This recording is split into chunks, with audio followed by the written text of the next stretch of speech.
మనం అనుకున్నది ఒకటే అయింది ఒకటే, కానీ ఎటువంటి డిసప్పాయింట్మెంట్ లేకుండా అయితే ఇచ్చారు అప్డేట్ అయితే. దీంట్లో కొన్ని హైప్ ఎక్కించుకునే విషయాలు అయితే ఉన్నాయి. అది విన్నాక ప్రతి రామ్ చరణ్ ఫ్యాన్ అయితే హైప్ తో గిలగల్లాడిపోతారు. అదేంటయ్యా అంటే ఈ సాంగ్ మన గేమ్ చేంజర్ లో రామ్ చరణ్ గారిది ఇంట్రో సాంగ్ అంట.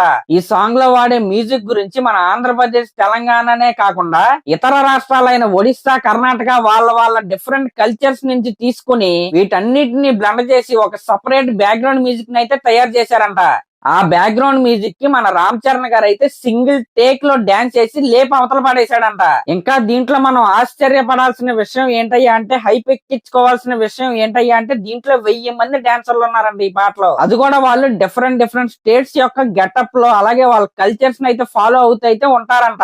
ఒక్కసారి ఊహించుకోండి, 1000 మంది డాన్స్ చేస్తా ఉంటే హెలికాప్టర్ దిగి వచ్చి ఒక ఐఏఎస్ ఆఫీసర్ టక్ తీసి తుండి కట్టుకుని డాన్స్ చేస్తే థియేటర్ లో ఒక్కడ కూడా కూర్చోడు, పూనకాలతోనే సగం మంది పోతారు. అలా ఉంటది ఆ సాంగ్ అయితే. ఇప్పటి వరకు ఒక సాంగ్ లో ఇన్ని రాష్ట్రాల యొక్క డిఫరెంట్ కల్చర్స్ నుంచి తీసుకున్న మ్యూజిక్ ని కలిపి బ్లెండ్ చేయటం ఇదే ఫస్ట్ టైం అంట.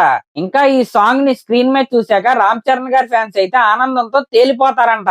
నిన్న ఒక పోస్టర్ అయితే వచ్చింది, దాంట్లో పిచ్చ క్లాస్ గా ఉన్నాడు మన రామ్ చరణ్ గారు అయితే. కానీ వినాయక చవితి రోజు వచ్చిన పోస్టర్ లో అయితే ఊరమాస్ గా ఉన్నాడు క్లాస్ అవుట్ ఫిట్ లో. ఈ సాంగ్ కూడా అలాగే ఊరమాస్ గా అయితే ఉండబోతుందని మన తమన్ గారు అయితే మరొకసారి అయితే క్లారిటీ ఇచ్చేశాడు.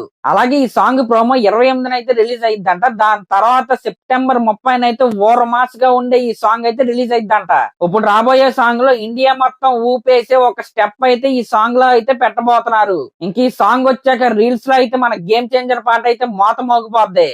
యాక్చువల్ గా మన అందరం అయితే ప్రోమో వస్తుందని అయితే అనుకున్నాం, కానీ వాళ్ళు నిన్నే చెప్పారు 28న అయితే ప్రోమో వస్తుందని. కానీ ఈ రోజు ఒక స్పెషల్ వీడియో వస్తుందనే పాటికి అందరం ప్రోమో అనే ఫిక్స్ అయిపోయాం. కానీ వీళ్ళు ఒక సర్ప్రైజ్ ఇంటర్వ్యూతో అయితే వచ్చారు. ఇక్కడ మనం సంతోషించాల్సిన విషయం ఏంటయ్యా అంటే, వీళ్ళు ఒక పాటకే ఈ రేంజ్ లో ప్రమోషన్స్ చేస్తున్నారంటే ఇంకా రాబోయే కాలంలో అప్డేట్స్ తో మనల్ని అయితే ముంచి అవతల పడేస్తారు. కాబట్టి ఫ్యాన్స్ అయితే ఇది చూసి ఎటువంటి డిసప్పాయింట్ అయితే పడాల్సిన అవసరం అయితే లేదు. ముందుంది అసలైన పండగ. ఇంకా మనం ఈ అప్డేట్ గురించి పక్కన పెడితే, రేపు ప్రపంచ వ్యాప్తంగా దేవరా సినిమా అయితే రిలీజ్ అవుతుంది. దీనిపై మన రామ్ చరణ్ గారు అయితే ట్వీట్ అయితే వేశాడు. నా బ్రదర్ తారక్ కి అలాగే దేవరా టీం మొత్తానికి ఆల్ ద బెస్ట్ చెప్తూ ఆయన అయితే ట్వీట్ అయితే వేశాడు. మనందరికీ తెలిసిందే వీళ్ళిద్దరూ చాలా అంటే చాలా క్లోజ్ ఫ్రెండ్స్ అని.